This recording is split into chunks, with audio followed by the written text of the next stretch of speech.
You've done it all. Yet, your YouTube videos keep flopping. God, be honest for a second. How many more YouTube flop videos do you think you have left in you? Because I've been there, sitting there like, if this next one gets 17 views, I might actually evaporate. If you've ever thought, I don't know how much longer I can do YouTube like this, keep watching. This is for you. And if your first reflex was, no, I'm fine, I love the process, yeah, this is especially for you. Let me paint a picture. You spend hours filming. You've refilmed the same sentence 8 times because your brain suddenly forgot how words work. You edit, you export, you beg your laptop not to die. You upload. You sit there quietly, hopeful, like, okay, maybe this is the one. Maybe this is the video that finally does something. And then, 5 hours later, 12 views.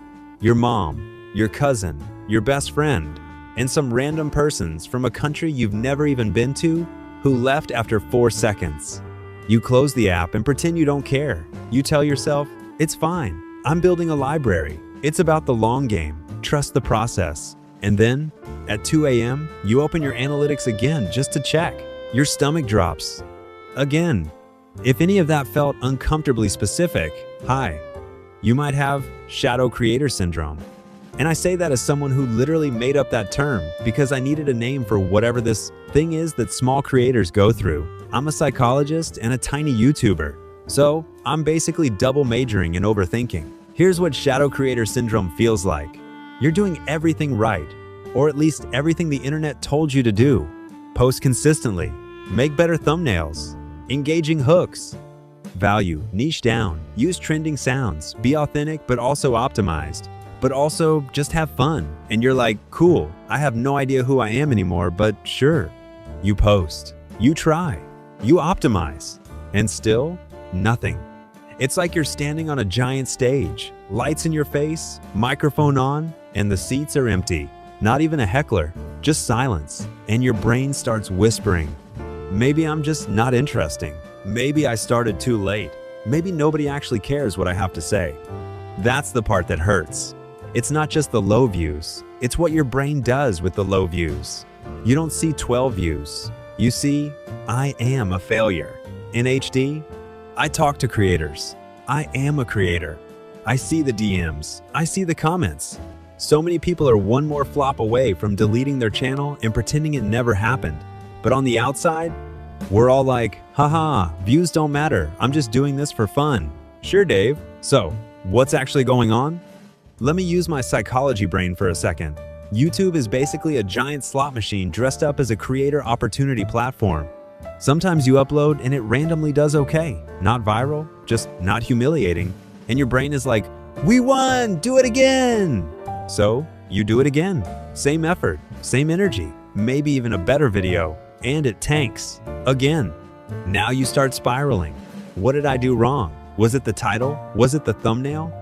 Did I breathe weird in the first 3 seconds? Meanwhile, the platform is like, no, you're doing great, buddy. Just keep pulling the lever. Post another one. Every now and then, you get a tiny spike.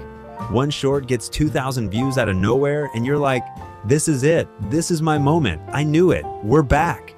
Then the next 3 videos get 9 views each, and your brain starts to break a little. You go from, I'm excited to create, to, why do I keep doing this to myself?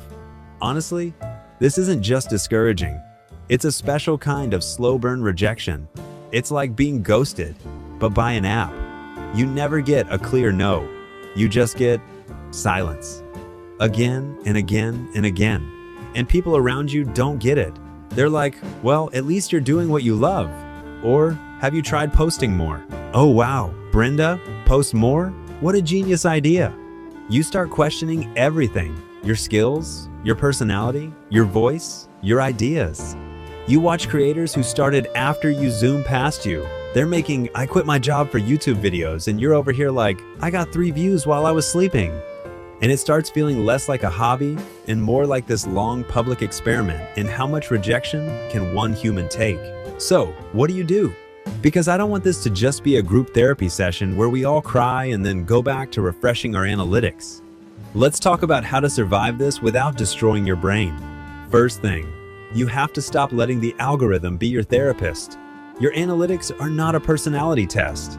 They do not tell you if you're funny, smart, boring, talented, worthy, or delusional. They tell you if a robot showed your video to enough bored people at the right time of day. That's it. When you open YouTube Studio, don't ask, "Am I good?" Ask, "What did the robot do with this video?" That tiny shift sounds silly, but it's huge. It turns, "I failed" into, interesting. The robot didn't push this one. Why might that be? One version is shame, the other is curiosity. Shame freezes you. Curiosity lets you try again. Second thing, you need a reason to create that exists outside the numbers.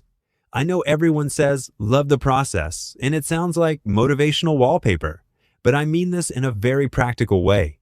If YouTube never paid you, if the algorithm never picked you, if your channel stayed small for a long time, what would still make this worth it? Maybe it's using your channel as a video diary that future you can look back on. Maybe it's building skills, editing, storytelling, being on camera. Maybe it's saying things out loud that nobody in your real life understands. Maybe it's reaching 10 people really deeply instead of chasing 10,000 shallow clicks. For me, it's knowing that there's some creator out there staring at their 14 views, thinking they're alone. And then they stumble on a video like this and go, "Oh, it's not just me." That's my why. That keeps me from throwing my camera out the window every time a video flops. What's yours? If your only answer is views and money, this is going to feel like torture. Third thing, you're allowed to adjust how you show up. Shadow creator syndrome loves extremes. Either "I must post 3 times a week," or "I'm a failure," or "I ghost my channel for 4 months and pretend it doesn't exist." There is a messy, human middle. You're allowed to take a break without deleting your dream. You're allowed to change your upload schedule. You're allowed to experiment with shorter videos, different topics, new styles. YouTube is not your boss. They're not going to send you a performance improvement plan. You are allowed to make this sustainable. Because what's the point of going all in on the grind if you burn out so hard you never want to touch a camera again? If you're on the edge of quitting, this is not your sign to white knuckle it and suffer more. This is your sign to change the game you think you're playing. Stop playing, "How fast can I blow up?" Start playing, "How can I build a creative life I don't hate?" Views will come and go. Trends will come and go. Algorithms will change. But your brain? You only get one of those. Treat it like it matters more than your click-through rate. So, if you're sitting there thinking, "I keep uploading into nothing and I don't know what to do," here's what I want you to try this week. Make one video that you genuinely enjoy making, even if nobody watches it. Say the thing you actually want to say. Tell the story you actually want to tell. Talk to the camera like you're talking to one real person who needs to hear it. And when you upload, instead of asking, "Will this blow up?" ask, "Will future me be glad I made this?" If the answer is yes, it was worth it. The views are a bonus, not the verdict. If you're still here, still watching, still caring enough to hurt, you're already stronger than you think. And if you want to go deeper into this whole shadow creator syndrome thing and how to protect your mental health while you build, I've got another video waiting for you right after this. You don't have to do this alone. Let's figure it out together. If you're one flop away from deleting your whole channel, don't.